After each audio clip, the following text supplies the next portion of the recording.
સ્થાયી સમિતિની બેઠકમાં 11 કામો મંજૂર, 1 કામ મુલતવી. વડોદરા મહાનગરપાલિકાની આજરોજ મળેલી સ્થાયી સમિતિમાં 12 કામોની દરખાસ્ત મૂકવામાં આવી હતી, જેમાં ચર્ચાના અંતે 11 કામોને મંજૂરી આપવામાં આવી છે, જ્યારે 1 કામ મુલતવી કરવામાં આવ્યું છે. દર અઠવાડિયે મળતી સ્થાયી સમિતિની બેઠકમાં 12 કામો દરખાસ્ત સ્વરૂપે મ્યુનિસિપલ કમિશનર તરફથી મૂકવામાં આવ્યા હતા, જેમાં પાર્ક્સ એન્ડ ગાર્ડન શાખા, પાણી પુરવઠા પ્રોજેક્ટ શાખા, સેન્ટ્રલ સ્ટોર, આઈટી શાખા, મિકેનિકલ ખાતું, બ્રિજ પ્રોટેક્શન શાખા, બિલ્ડિંગ પ્રોજેક્ટ શાખા અને જમીન મિલકત શાખા જેવા કામો લેવામાં આવ્યા હતા, જેમાં ચર્ચાના 11 કામોને મંજૂર કરવામાં આવ્યા હતા, જ્યારે બિલ્ડિંગ પ્રોજેક્ટ શાખાનું સમા વિસ્તારમાં રંગ અવધૂત સ્કૂલ માટે નવી બિલ્ડિંગ બનાવવાનું કામ મુલતવી કરવામાં આવ્યું છે. સ્થાયી સમિતિની આજે બેઠક અને બેઠકની અંદર આજે આપણે દરખાસ્તની અંદર 12 કામ હતા, 12 માંથી 1 મુલતવી કરીને બાકી બધા મંજૂર કરેલ છે. પહેલું જે આપણું કામ હતું ઝોનની ટ્રી કટિંગનું, એને મંજૂર કર્યું છે. બીજું નિમેટાથી જે પાણી આપણે 75 MLD સરદાર એસ્ટેટથી લાવવાનું હતું, એ કામને પણ જે વધારાના ખર્ચા ને ક્રોસિંગ કરીને જે પ્રોબ્લેમ્સ થયો અને પછી જેને આપણે કામ વધાર્યું છે, એ કામના વધારાના ખર્ચને પણ મંજૂરી આપી છે. સૌથી ત્રીજો આપણો પાનમથી આપણે લેતું પાણી અને એના માટે થઈને કેટલા વર્ષોથી 1971થી જે એક ઠરાવ અને કરાર થયેલો અને પછીથી જે રદ થયું અને વારાફરતી આજ ઉપરથી આપણને પેનલ્ટી, વ્યાજ, રકમ આ બધું જ થતાં 5,233 કરોડ જેટલું વડોદરાને હર હંમેશ દર વર્ષે એક દેવું તરીકે બોલાવાતું હતું અને સરકારશ્રીની આજે અમે ખરેખર એક આભાર વ્યક્ત કરી છે કે વ્યાજ અને પેનલ્ટી 4,193 કરોડ માફ કરીને વડોદરા મહાનગરપાલિકાને 1,000 કરોડ અંદાજિત ભરવાના જે આપણને થાય છે એને પણ મંજૂરી આપી છે.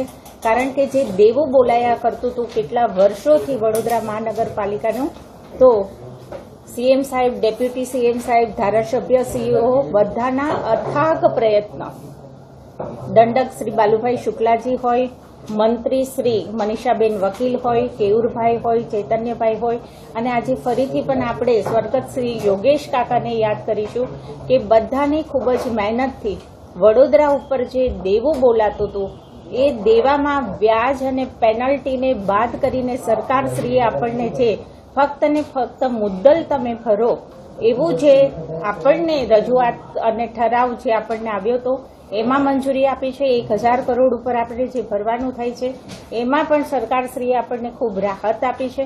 અત્યારે આપણે જે ભરવાના થાય છે એ રકમને મંજૂરી આપી છે અને વારાફરતી સમયસર ઇન્સ્ટોલમેન્ટના ભાગરૂપે આપણે ભરવાનો છે, એમાં પણ આપણને સરકારે મદદ કરી છે.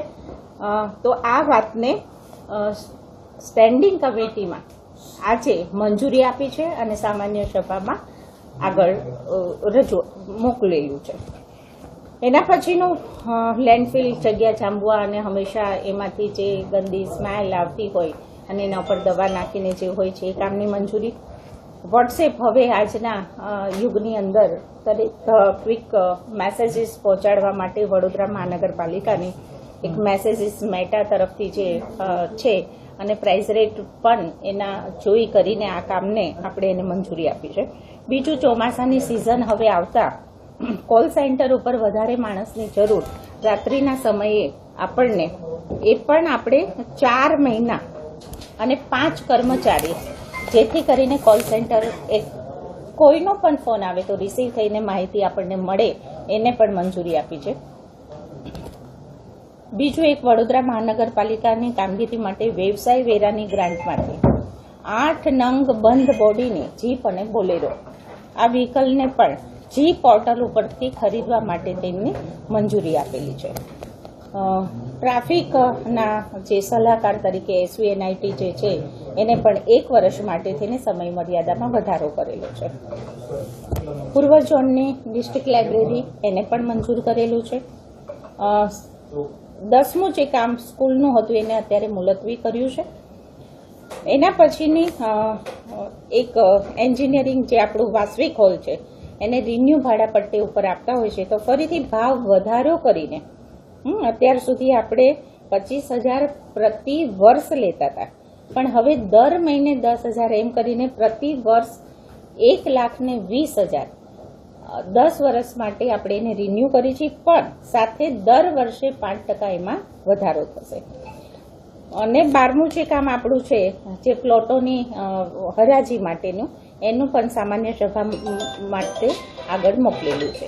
બેન, આજે પાણી પુરવઠાનું કામ છે એનામાં જે ત્રીજી લાઈન લાવવાની જે વાત છે અને સમય મર્યાદા વધારવાની વાત છે, કોંગ્રેસના વોર્ડ 15ના કોર્પોરેટર કહી રહ્યા છે કે ગ્રેવિટી ફ્લોથી જે પાણી આવે છે એ નહીં આવી શકે, કારણ કે 3 વખત સી ટાઈપ એ આખી ગોલ ફરાઈને પાણી લાવવામાં આવી રહ્યું છે, પાઇપ લાવવામાં આવી રહી છે. તો એમનો આ પ્રકારનો પત્ર પણ આપને હતો, કયા આ કામ મંજૂર કરાયું છે, તો શું આનામાં પાલિકાની સ્થાયી સમિતિએ સંજ્ઞાન? મેં જૂના અને નવા બંને નકશાને જોયા છે, પણ કન્સલ્ટિંગનો રિપોર્ટ પણ જોયો છે.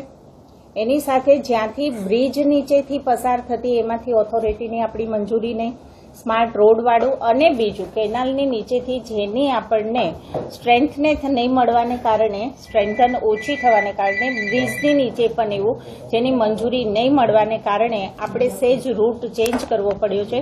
પણ બિલકુલ એવું નથી કે 90 ડિગ્રી એ ચેન્જ થવાનો છે, એવો બિલકુલ નકશો નથી. સ્થળ સ્થિતિની હું પણ મુલાકાત લઈશ અને એ જ રીતે સ્થળ સ્થિતિની મુલાકાત સાથે જ આ મંજૂર કરેલું છે. બેન, તમે કહી રહ્યા છો કે બોજુ પાલિકા પરથી ઉતરશે અને અનેક જે બાબતો હતી, દંડ હતું, વ્યાજ હતું, પેનલ્ટી હતી, માફ કરી, પણ આ 1,039 કરોડ રૂપિયા એ પાલિકા કઈથી ચૂકવશે? એની પણ 1 by 1 આપણે એકાઉન્ટન્ટ પાસેથી બેસીને અને બધા જ એ તરફી વિચાર કરીશું. કોઈ એવી વસ્તુ નથી, પણ દર વર્ષે એક ને એક વસ્તુ કે વડોદરા મહાનગરપાલિકા ઉપર આટલો મોટો બોજો, કારણ કે હું પણ ગઈ સભામાં 5 વર્ષ સતત આ સાંભળતી આવતી હતી.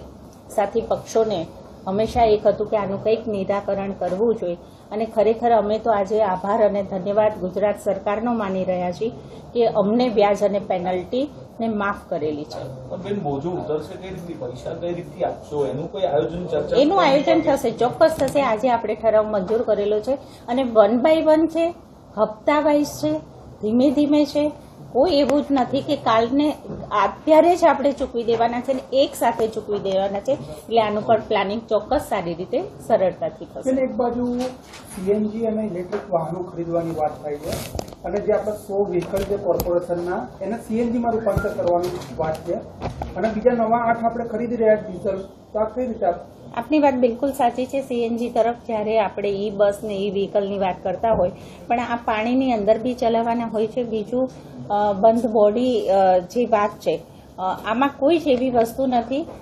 પેટ્રોલ ડીઝલથી દરરોજ જે ચાલતા વાહનોમાં અને અંદરના ગાડે જ આપણે ચલાવવાના છે, એટલે એવું નથી કે મોટા રૂટનો બહુ મોટો ખર્ચો પડવાનો છે. અને મુલતવી રાખવા પાછળનું કારણ શું છે?